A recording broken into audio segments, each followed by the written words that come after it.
Bien, mis hermanos, buenas tardes una vez más. Vamos a pedir al Señor de nuevo su gracia mientras exponemos su palabra. Vamos a orar. Padre, nosotros queremos darte gracias porque tú eres el Rey de Gloria y eres nuestro Rey y eres nuestro Padre. Concédenos ahora por tu Espíritu la gracia de exponer fielmente tu palabra, porque te lo pedimos en su precioso nombre. Amén y amén. Mi hermano, ¿qué viene a tu mente cuando escuchas estas palabras? No trates de huir, porque no podrás escapar de mí. Bueno, es muy probable que venga a tu mente la idea de un alguacil tenaz persiguiendo a un fugitivo para llevarlo a la justicia para ser debidamente juzgado. Puede que venga a tu mente el conocidísimo personaje de Jean Valjean de la novela Los Miserables de Víctor Hugo, siendo obstinadamente perseguido por el inspector Javert, que está obstinado con atrapar a Jean Valjean. Ahora, ¿qué tal si estas palabras salieron de la boca de Dios, que en su amor eterno y sobreabundante ha decidido hacernos bien, pero que al mismo tiempo ve que en ocasiones tratamos de alejarnos de Él por causa de nuestros pecados o porque en ese momento estamos luchando con las tentaciones y no estamos trayendo a nuestras mentes el evangelio de la gracia? Bueno, en ese caso tendríamos que darle a esas palabras otro significado y escucharlas en otro tono. Hijo mío, yo te he escogido para hacerte mío, yo te he escogido para hacerte bien. No trates de huir de mí, porque es inútil. Te amo lo suficiente como para dejar que cometas la locura de alejarte de mí. ¿Ven? Son dos significados muy diferentes, aunque la frase sea muy similar. Bueno, yo supongo que eso era lo que el salmista tenía en mente cuando escribió el Salmo 139. Yo les pido por favor que vayan en sus Biblias al Salmo 139 y particularmente los versículos 7 al 12 que vamos a considerar en esta tarde al tratar el tema de la omnipresencia de Dios. Ahora, para poder tomar el contexto, vamos a leer desde el versículo 1 hasta el versículo 12 y luego los versículos 17 y 18. Dice así la palabra del Señor. Oh Jehová, tú me has examinado y conocido. Tú has conocido mi sentarme y mi levantarme, has entendido desde lejos mis pensamientos y todos mis caminos te son conocidos. Pues aún no está la palabra en mi lengua y he aquí, oh Jehová, tú la sabes todas. Detrás y delante me rodeaste y sobre mí pusiste tu mano. Tal conocimiento es demasiado alto para mí, maravilloso para mí, alto es, no lo puedo comprender. Y aquí está mi texto. ¿A dónde me iré de tu espíritu? ¿A dónde huiré de tu presencia? Si subiere los cielos, allí estás tú. Y si en el Seol hiciere mi estrado, he aquí allí tú estás. Si tomare las alas del alba y habitar en el extremo del mar, aún allí me guiará tu mano y me asirá tu diestra. Si dijere, ciertamente las tinieblas me encubrirán, aún la noche resplandecerá alrededor de mí. Aún las tinieblas no encubren de ti. y la noche resplandece como el día, lo mismo te son las tinieblas que la luz. Versículo 17.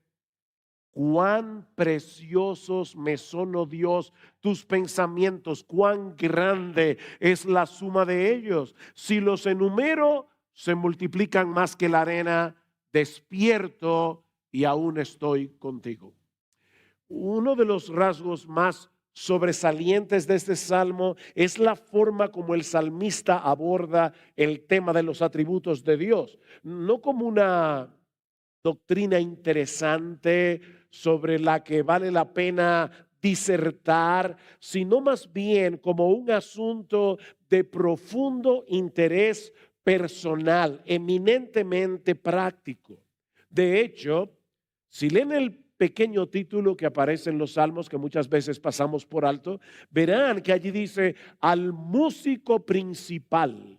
Salmo de David. Así que este salmo tan denso teológicamente era uno de los himnos que se cantaban en el Antiguo Testamento. Este era el himnario de Israel. Esto es un himno.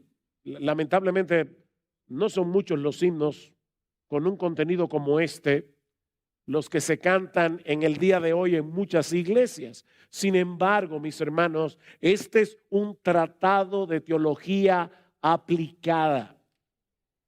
Lo que este hombre conocía de Dios tenía un impacto determinante en su vida cotidiana. Y eso es precisamente lo que yo quisiera que sucediera en esta hora al hablar del tema de la omnipresencia divina. Así que veamos en primer lugar el alcance de la presencia de Dios. Versículo 7. Otra vez. ¿A dónde me iré de tu espíritu? ¿Y a dónde huiré de tu presencia? David está planteando aquí una pregunta hipotética. ¿Existe alguna posibilidad de que alguno de nosotros pueda escapar de Dios? ¿Hay algún lugar en todo el universo creado en el que podamos escondernos de Él? Y la respuesta obviamente es un rotundo no, porque no existe ningún espacio en todo el universo en el que Dios no esté. Él no puede ser confinado, Él no puede ser limitado a ningún lugar en específico, porque su inmensidad lo abarca todo.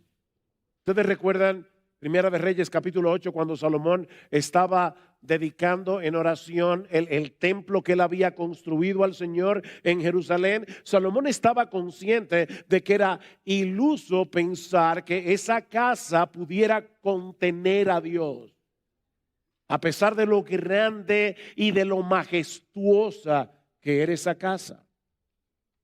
Pero ¿morará verdaderamente Dios sobre los cielos, sobre la tierra, perdón? He aquí, escuchen, los cielos de los cielos no te pueden contener, cuanto menos esta casa que yo he edificado. Ahora, cuando hablamos de la omnipresencia de Dios, lo que estamos diciendo no es únicamente que Dios sea tan y tan grande que Él trascienda toda limitación espacial. Por supuesto, Dios es así de grande. Pero al hablar de su omnipresencia, estamos afirmando algo mucho más sorprendente. La palabra latina omni significa todo, todo. De manera que al decir que Dios es omnipresente, lo que estamos afirmando es que su presencia se encuentra en todo lugar al mismo tiempo, simultáneamente. Dios está en todas partes a la vez. De ahí la pregunta del salmista: ¿a dónde huiré de tu presencia? Y decíamos ayer que esa palabra hebrea significa literalmente cara. ¿A dónde huiré de tu cara? Nosotros vivimos en la cara de Dios. Yo estoy aquí en el púlpito, ¿verdad?, predicando la palabra y gracias a estos aparatos mecánicos, mi voz está llenando todo este espacio a la vez, o por lo menos eso espero. Mi voz está llenando este espacio, pero yo sigo aquí, en este lugar, y solo puedo estar consciente de lo que ven mis ojos y en un grado menor de lo que escuchan mis oídos. Si algo sucede aquí detrás, aunque yo no lo vea, sé que algo pasó, pero hasta ahí es donde yo puedo llegar. Pero mis hermanos, ese no es el caso de Dios. ¿Recuerdan la prédica de ayer? Todo lo que hay en Dios es Dios. Él no está compuesto de partes. Y por lo tanto, donde quiera que Dios esté, Él está allí con todos sus atributos, con toda su esencia, con todo su ser. Jeremías 23, ¿soy yo Dios de cerca solamente, dice Jehová, y no Dios desde muy lejos? ¿Se ocultará alguno, dice Jehová, en escondrijos que yo no lo vea? ¿No lleno yo, dice Jehová, el cielo y la tierra? Cuando Adán y Eva pecaron contra el Señor, Génesis capítulo 3, versículo 8, ¿qué quisieron hacer ellos? Ellos quisieron esconderse de Dios. Pero mis hermanos, esto es tan absurdo como lo que hacíamos muchos de nosotros, por lo menos yo cuando estaba pequeño. Uno se acostaba en la noche, en mi pueblo donde yo nací, tenían la costumbre de hacer muchas historias de fantasmas, de muertos que salían por la noche. Y obviamente ustedes se pueden imaginar un niño de 8, 9 años, habiendo escuchado todas esas historias, luego por la noche yo quería esconderme. ¿Dónde me escondía? Debajo de la sábana. Como si la sábana fuera un lugar lo suficientemente, qué sé yo, lo suficientemente bueno para esconderse de algún peligro. Bueno, mis hermanos, así de absurdo es pensar que nosotros podemos huir de Dios. Porque Él no solo trasciende el espacio, Él está presente con todo su ser en todo lugar al mismo tiempo. Vean una vez más el versículo 8. Si subiera a los cielos, allí estás tú. Y si en el Seol hiciere mi estrado, he aquí allí tú estás. Este es un intento de escape vertical, ¿verdad? Puedo tratar de subir a lo más alto, puedo tratar de descender a lo más bajo. Sería completamente inútil porque Dios está en los dos extremos y en todo lo que hay en el medio. De hecho, noten que 2 veces dice, versículo 8, si subiera a los cielos, allí estás tú, todo tú. Y si en el Seol hiciere mi estrado, he aquí allí tú, todo tú, estás ahí. O puedo intentar un escape horizontal, pero el resultado sería exactamente el mismo. Versículo 9, si tomare las alas del alba y habitar en el extremo del mar, aún allí me guiará tu mano y me asirá tu diestra. El sol, ¿verdad?, se levanta en el este y desde la perspectiva de Israel, el mar Mediterráneo se encuentra en el oeste. De manera que si aún fuera posible huir con la rapidez de la luz a cualquiera de los dos extremos, al este o al oeste, sería completamente inútil. Y obviamente David no podía saber que la luz se desplaza en el vacío a una velocidad de 300,000 kilómetros por hora. Pero él sí sabía que ningún objeto se mueve más rápido que la luz. Cuando llegan los primeros rayos de la aurora, la luz se mueve de un extremo hacia el otro con una rapidez sorprendente, asombrosa.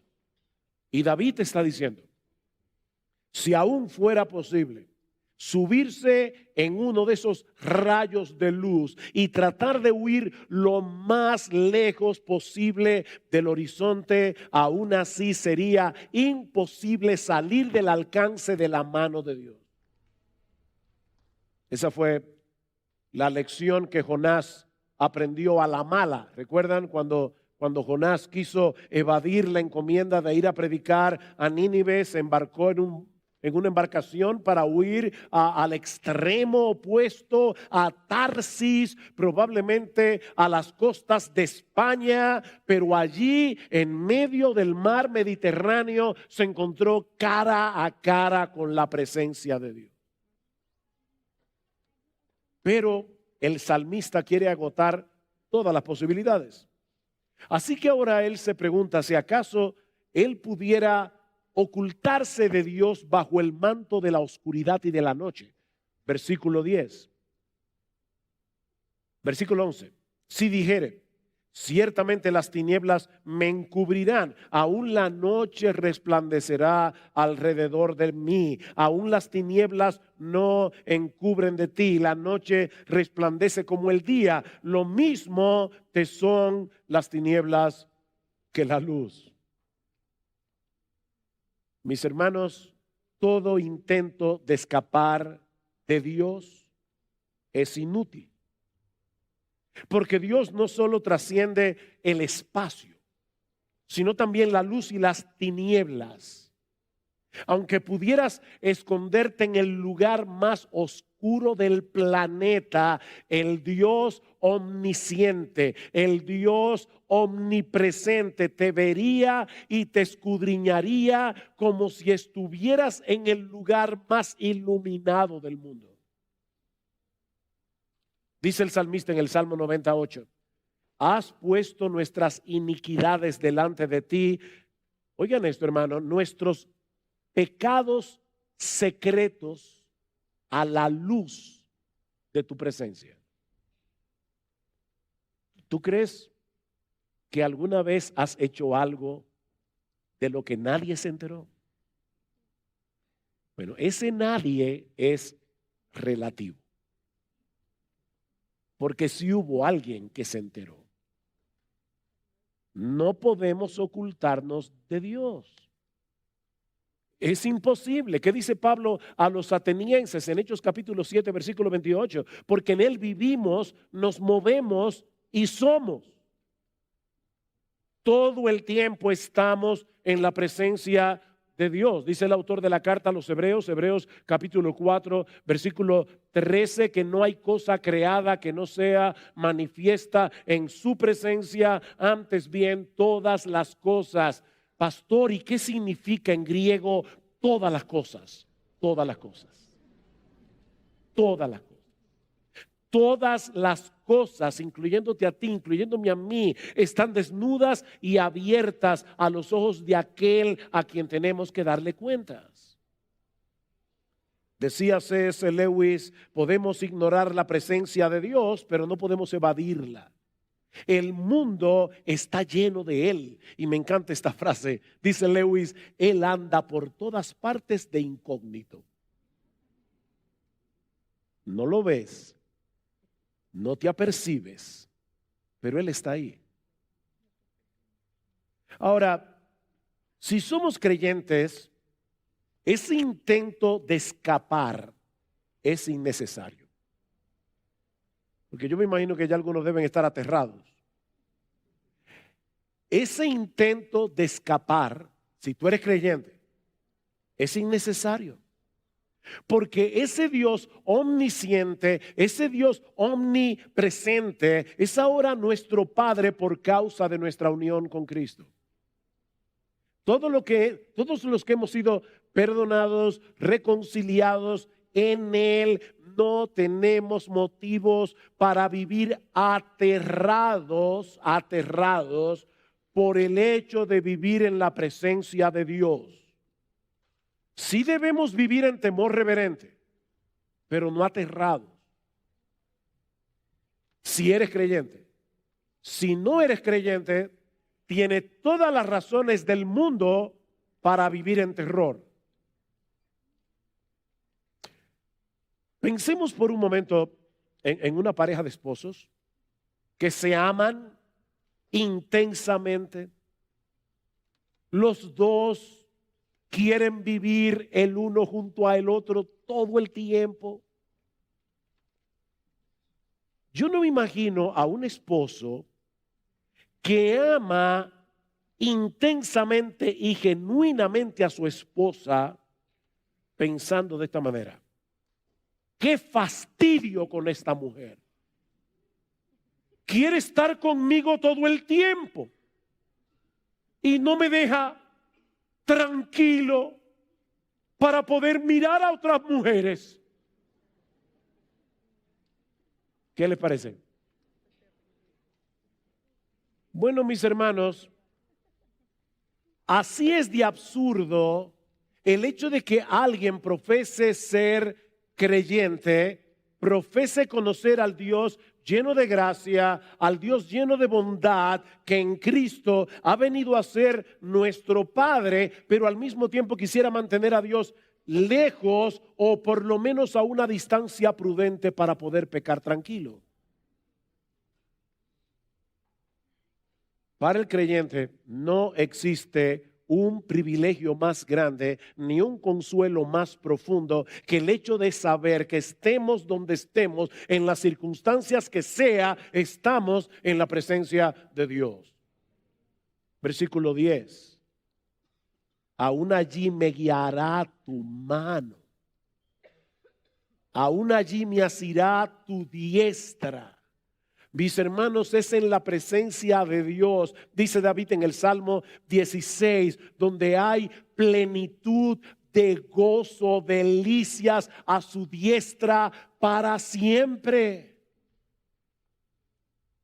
Sin embargo, como les decía hace un momento, el incrédulo sí tiene todas las razones del mundo para vivir aterrado por la presencia de Dios. Porque si bien es cierto que Dios está completamente presente en todo lugar, con todos sus atributos, eso no significa que su presencia se manifieste de la misma manera en todo lugar y circunstancia.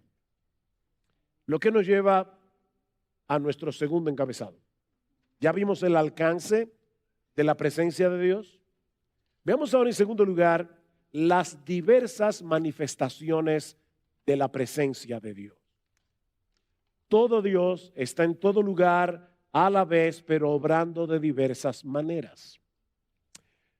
Vamos a suponer que aquí tenemos a un padre humano que desde la pandemia está trabajando en casa. La esposa salió a hacer una diligencia, así que le dijo: mi amor, por favor, cuida al bebé.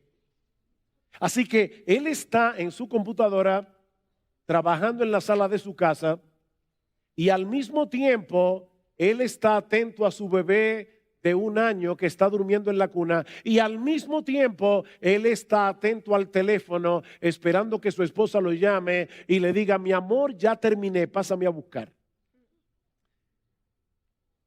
Fíjense, este hombre está presente como empleado trabajando, como papá cuidando al bebé y como esposo esperando la llamada de la esposa. Bueno, apliquen eso a Dios en un sentido infinito. Y verán que Dios está presente en todo lugar, pero haciendo un montón de cosas a la vez, algunas de ellas muy distintas entre sí. Él está en todo lugar a la vez, sustentando su creación, examinando y juzgando a los malos y bendiciendo a los suyos. Todo a la vez. Déjenme explicar esto brevemente. Dios está presente en todo lugar sustentando la creación. Los científicos le llaman a esto las leyes de la naturaleza. ¿Por qué razón nuestro planeta va girando rotativamente tras su movimiento de rotación, su movimiento de traslación alrededor del Sol en una forma ovalada, a una rapidez tan y tan rápido que si de repente el planeta pegara un frenazo, tú y yo pararíamos en Plutón. La pregunta es, ¿qué es lo que mantiene al planeta girando? Bueno, los científicos dan su explicación, pero ¿saben cuál es la explicación? Que Dios está atento a este planeta. Los científicos le llaman las leyes de la naturaleza, pero eso es un apellido, eso es un apodo para decir la mano de Dios. Él está sustentando la creación, manteniendo en funcionamiento todo lo creado. Colosenses 1:17, Pablo dice que es por medio de Cristo que todas las cosas se mantienen cohesionadas, formando un todo coherente, como dice el texto. El autor de la carta a los Hebreos dice que Él es quien sustenta todas las cosas con la palabra de su poder o con su palabra poderosa. Hebreos 1:3. Pero la Biblia también nos enseña que Dios está presente en todo lugar por medio de su autoridad y su justicia, examinando las acciones de los impíos y en su momento les dará su merecido. Por ejemplo, dice en Génesis capítulo 18, versículo 21, que Dios descendió sobre Sodoma y Gomorra para castigarlos por sus pecados. ¿Quiere esto decir que Dios se movió desde el cielo? No, en el cielo está el trono de Dios, pero como decía el puritano Stephen Charnock, el cielo no es la prisión de Dios. La idea no es que Dios se movió. Esto es lo que se conoce en la Biblia, ¿verdad? O en teología, mejor dicho, como un antropomorfismo. Dios usa palabras, ideas, metáforas para que tú y yo, seres humanos limitados, podamos entender a Dios. Decía Juan Calvino que Dios balbucea en su palabra para que tú y yo podamos entender. ¿Usted ha visto esos padres que a los niños de 1 año... Bueno, eso es lo que hace Dios a través de su palabra para que tú y yo podamos entender. Y nos rompe la cabeza. Este es el balbuceo de Dios. Lo que ese texto quiere decir es que el Dios omnipresente decidió traer sus justos juicios sobre Sodoma y Gomorra por causa de su maldad. Él no se había movido del lugar, pero su juicio descendió sobre ellos. Dice en Isaías 59:2, hablando de Israel, que sus iniquidades habían hecho separación entre vosotros y vuestro Dios, y vuestros pecados le han hecho esconder sus rostros de vosotros para no escucharlos. ¿Se dan cuenta, hermanos, que no se trata de una distancia física, sino relacional? Hace unos años estaba dándole consejería a un par de esposo, esposa, que estaban muy mal entre ellos. Y los dos estaban sentados en un sofá, ella lo más pegada de este lado, él lo más pegado de este lado. Dos esposos pueden estar en el mismo lugar, en la misma habitación, en el mismo sofá y estar a kilómetros de distancia, relacionalmente hablando. Es una distancia relacional. Y eso es lo que está sucediendo aquí. Los israelitas querían la bendición de Dios, pero no querían arrepentirse de sus pecados, no querían dejar atrás sus iniquidades, y eso había hecho una separación relacional entre ellos y Dios. Así que Dios está presente en toda su creación, gobernando su creación. Él está presente en todo lugar, examinando y juzgando a los malos. Pero la mayoría de las veces en que la Biblia habla de la presencia de Dios, lo hace para hablar de cómo Dios está en medio de su pueblo para bendecirlo. Casi siempre en la Biblia se asocia la presencia de Dios con la bendición de Dios.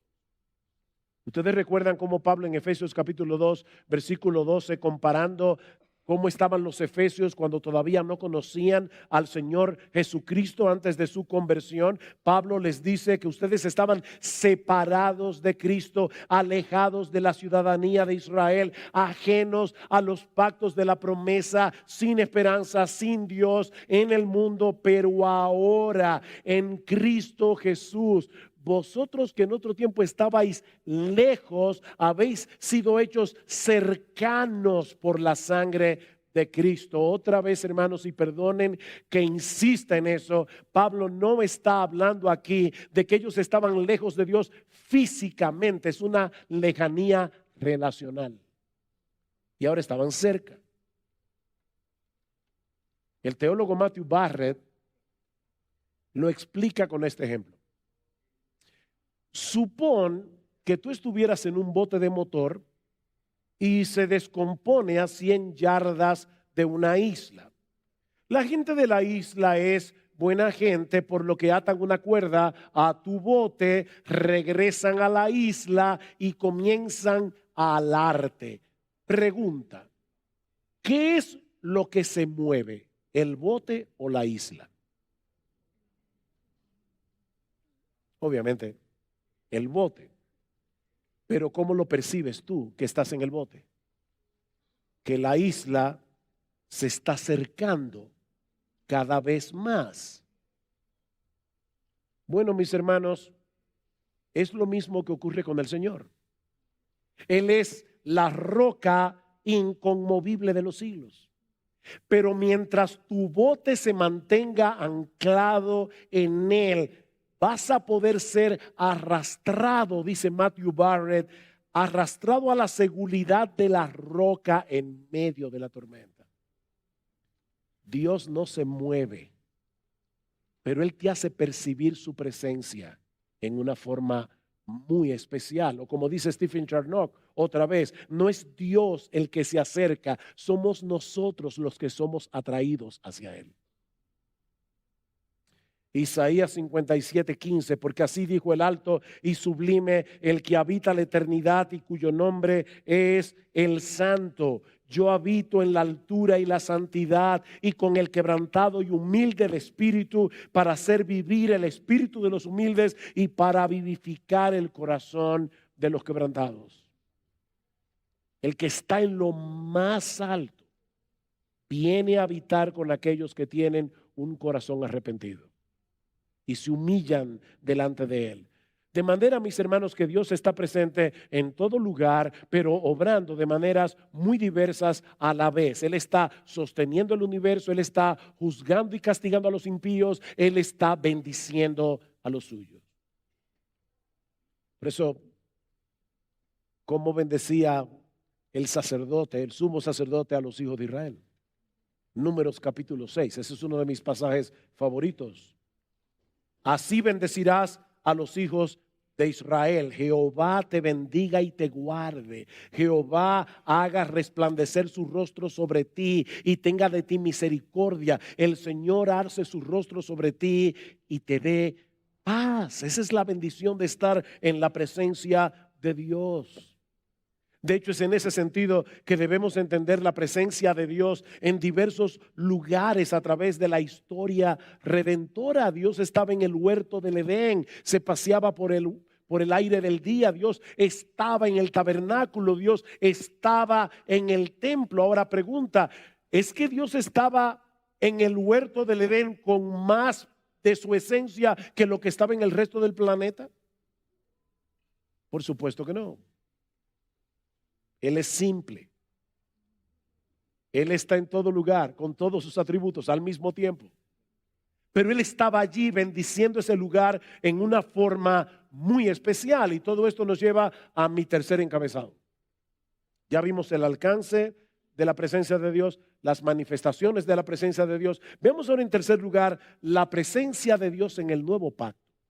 La presencia de Dios en el nuevo pacto. Mis hermanos, ¿cuál es la manifestación más gloriosa, más extraordinaria, más sorprendente de la presencia de Dios? ¿Cuál es? Jesucristo. ¿Qué le dice el ángel a María Ese niño se llamará Emmanuel, que traducido es Dios con nosotros. A través del Antiguo Testamento, Dios había hecho una serie de pactos con su pueblo, promesas a las que Dios había añadido un juramento. ¿Y cuál era la promesa esencial de todos esos pactos? Yo seré vuestro Dios, ustedes serán mi pueblo. La versión que más me gusta es la de Levítico 26:12. ¿Cuándo fue la última vez que leíste Levítico? Si hace mucho te perdiste esta promesa. Andaré entre vosotros y yo seré vuestro Dios y vosotros seréis mi pueblo. Andaré entre vosotros. Mis hermanos, ¿a qué les suenan esas palabras? Juan capítulo 1, versículo 1 y 14. En el principio era el verbo era con Dios, el verbo era Dios, y aquel verbo se hizo carne y habitó entre nosotros y vimos su gloria, gloria como del unigénito del Padre, lleno de gracia y de verdad. Lo que Mateo nos está queriendo decir, Emmanuel, Dios con nosotros, lo que Juan nos está queriendo hacer ver es que en Cristo se cumplen plenamente las promesas de todos esos pactos del Antiguo Testamento, porque en él habita corporalmente toda la plenitud de la deidad.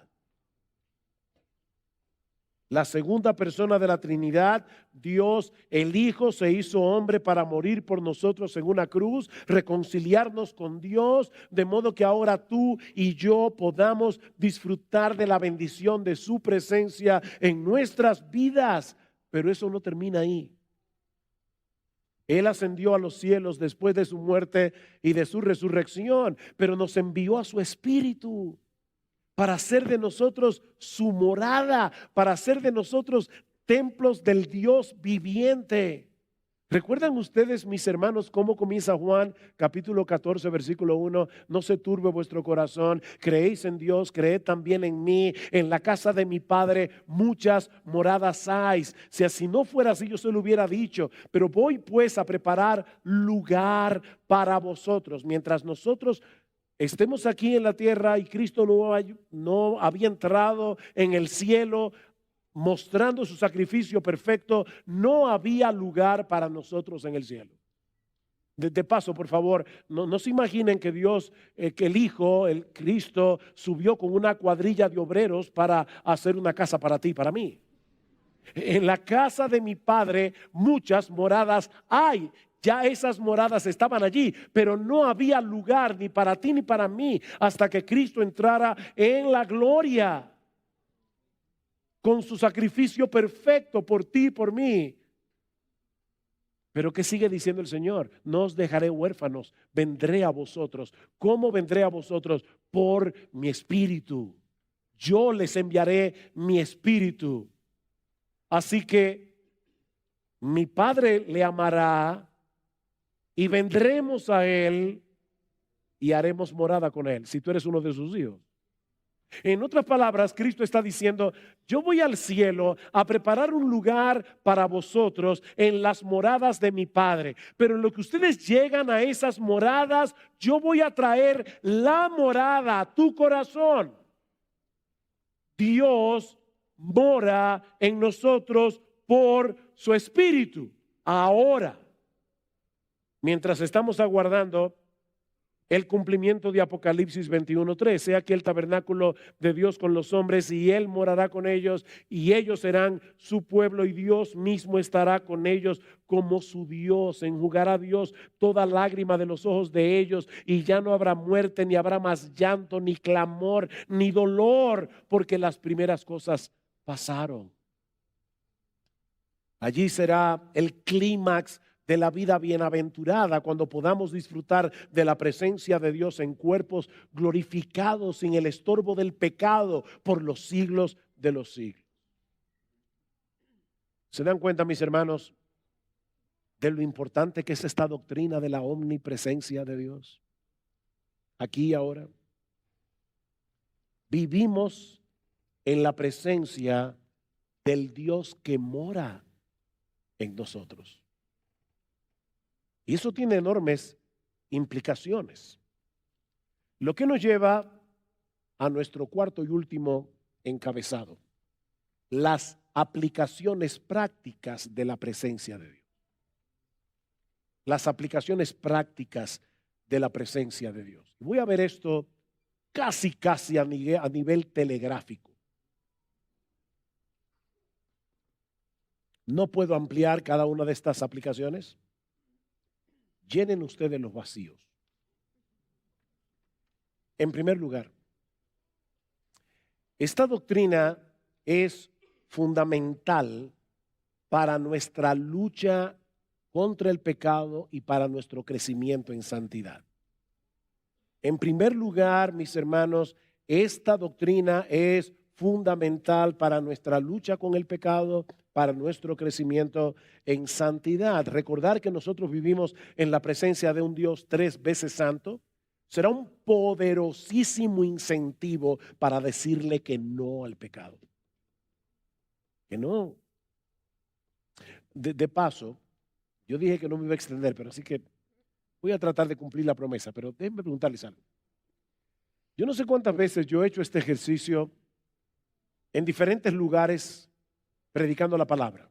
Yo le he preguntado al auditorio, ¿cuál es la palabra o la idea que viene a tu mente cuando tú escuchas la palabra santidad? Y la mayoría de la gente dice, bueno, pureza, separación, no sé qué otra más se les ocurre. Apartado.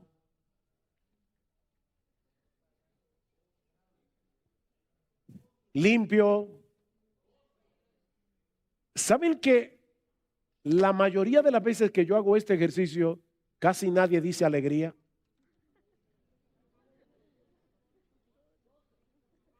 Porque lamentablemente el diablo nos ha convencido de que la verdadera alegría y el verdadero gozo no se encuentran del lado de la santidad de Dios. Pero eso es una mentira diabólica. Todo lo que hacemos lo hacemos en la cara de Dios, teniendo a Dios morando en nuestro corazón. Eso debe movernos a la santidad, y el movernos a la santidad nos está llevando hacia el gozo, hacia la alegría. 1 Corintios capítulo 6, ¿o ignoráis que vuestro cuerpo es templo del Espíritu Santo, el cual está en vosotros, el cual tenéis de Dios, y que no sois vuestros, porque habéis sido comprados por precio? Glorificad pues a Dios en vuestro cuerpo y en vuestro espíritu, los cuales son de Dios. Vivimos en la presencia de Dios. En segundo lugar, esta doctrina es un gran consuelo en medio del dolor y de la aflicción. Hermanos, la mano de Dios está sobre nosotros en todo momento y circunstancia, pero de manera particular cuando estamos atravesando por el valle de sombra de muerte. En tiempos de dolor, claman los justos y el Señor los oye y los libra de todas sus angustias, dice el Salmo 34:17. Escuchen, cercano está el Señor a los quebrantados de corazón y salva a los abatidos de espíritu. Mi hermano, mi hermana, tú estás sufriendo en este momento. Dios está más cerca de ti que nunca.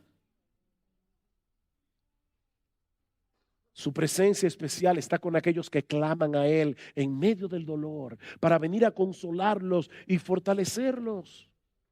Piensa en el ejemplo de José, vendido por sus hermanos, encarcelado injustamente. Alguien decía, pocos lugares podían ser más angustiantes que una prisión en Egipto, pero el Señor estaba con José en ese lugar de angustia.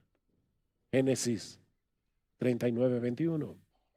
En tercer lugar, esta doctrina debe ser un incentivo para tener comunión con Dios y para depender de Él continuamente en oración. Mis hermanos, Él ha prometido estar con nosotros todos los días hasta el fin del mundo, sobre todo cuando estamos inmersos en el cumplimiento de la encomienda de hacer discípulos. Él está contigo, Él está ahí. Aprovecha todo momento para tener comunión con Él, para estar en una continua y deleitosa comunión con Él. Estás manejando, vas hacia el trabajo, te vas a encontrar con un cliente, tal vez no precisamente con el más agradable, con el más fácil de tratar. Señor, yo sé que estoy en tu presencia. Por favor, ayúdame. Por favor, dame paciencia. Dame sabiduría, dame gracia para poder tratar con este hombre. Aprovecha, mi hermano. Yo a veces pienso, en serio, y me duele cuando lo pienso. A veces me imagino al Señor como, ¿usted alguna vez ha estado en una boda donde lo sientan en la mesa en la que usted no conoce a nadie? Sí. Y está todo el mundo, ¿te acuerdas cuando fuimos juntos? Y tú estás en la luna de Valencia. Tú no entiendes nada, tú estás fuera de lugar. Te ignoran por completo. En ese momento tú eres invisible. De verdad, a veces yo me imagino al Señor en nuestra casa completamente ignorado. Él está ahí. Habla con Él. Ábrele tu corazón. Cuéntale lo que te preocupa. Aún comparte con Él tus quejas. Saben, hermanos, no es lo mismo quejarse de Dios que quejarse con Dios. Lee los Salmos y allí te vas a encontrar con hombres muy sinceros.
Que le dicen a Dios como el salmista en el Salmo 13, ¿hasta cuándo? ¿Hasta cuándo? ¿Hasta cuándo? ¿Hasta cuándo? 4 veces en 2 versículos.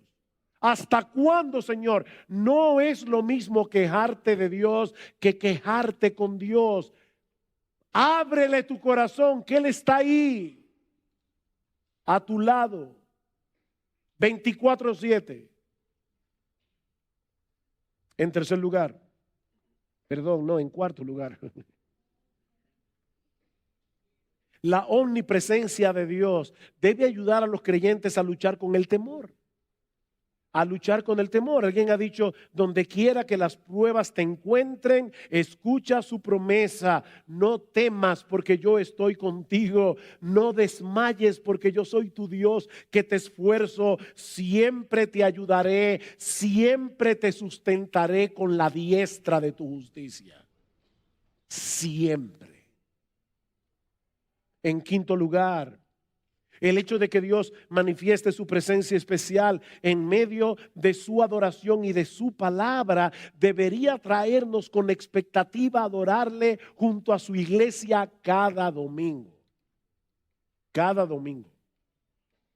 La iglesia congregada es la casa del Dios viviente, dice Pablo en 1 Timoteo capítulo 3, versículo 15. Y no es que haya más presencia de Dios en el edificio de la iglesia que fuera de ella, pero Dios viene a bendecir a su pueblo por medio de su palabra cuando nos reunimos en su nombre, en su día. Y ¿saben lo que es todavía más sorprendente? Cristo está en medio nuestro, acompañándonos en nuestros cantos. Pastor, ¿y de dónde usted saca eso? De Hebreos capítulo 2. Dice en Hebreos capítulo 2, Cristo citando, o el apóstol,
aquí al autor de Hebreos citando el Salmo 22, dice Hebreos capítulo 2, versículo 12, dice que el Señor está allí diciendo: anunciaré a mis hermanos tu nombre, ese es Cristo, en medio de la congregación te alabaré. En medio de la congregación te alabaré. Edmund Clowney dice al respecto, hablando de este texto: por la presencia de su Espíritu, el Señor mismo está presente en su congregación mientras adoramos. En la congregación, dice Clowney, Jesús canta las alabanzas al Padre. ¿Te imaginas eso? Nosotros estamos allí cantando y Jesús está ahí al lado tuyo, cantando junto contigo.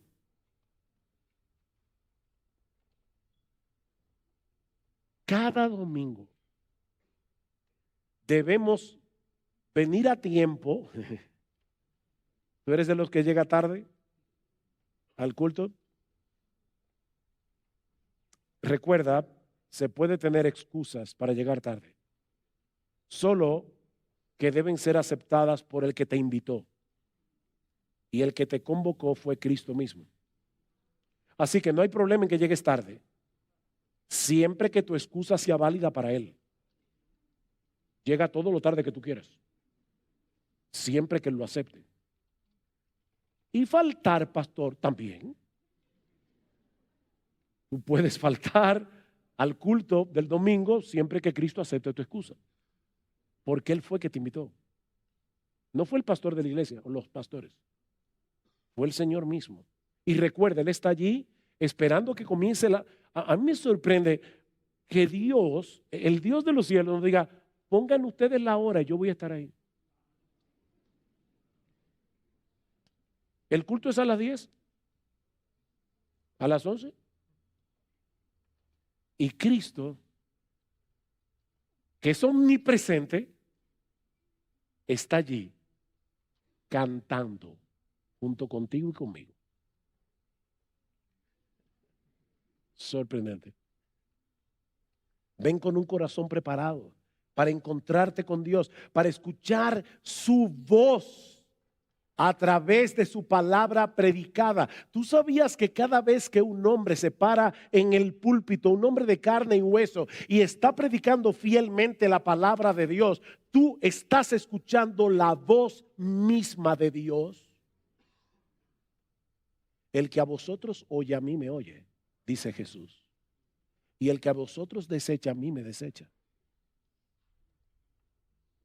Sí, no estamos viendo el monte que humea, no estamos escuchando el sonido de la trompeta, no estamos viendo el humo, pero como decía ayer Bert Parson cuando leyó Hebreos capítulo 12, nosotros nos hemos acercado a un lugar que es todavía más impresionante que el monte Sinaí, porque aquel monte era un monte físico. Nosotros nos estamos acercando a la presencia real de Dios cuando nos congregamos para adorarle.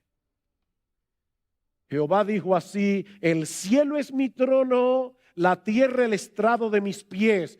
¿Dónde está la casa que me habréis de edificar? ¿Y dónde el lugar de mi reposo? Mi mano hizo todas estas cosas. ¿Y de verdad ustedes creen que yo voy a morar en una casa hecha por manos humanas? Ahora escuchen, así todas estas cosas fueron, dice Jehová, pero miraré a aquel que es pobre y humilde de espíritu y que tiembla ante mi palabra. Él está allí con aquel que tiembla ante su palabra. ¿Quieres disfrutar de una íntima y comunión con el Dios omnipresente? Acércate con un espíritu humilde, con un corazón sensible para escuchar su voz a través de la exposición de su palabra, no como un mero oidor olvidadizo, sino como un hacedor obediente, y comenzarás a experimentar un anticipo de lo que será estar en su bendita y gloriosa presencia por los siglos de los siglos. Amén. Gracias.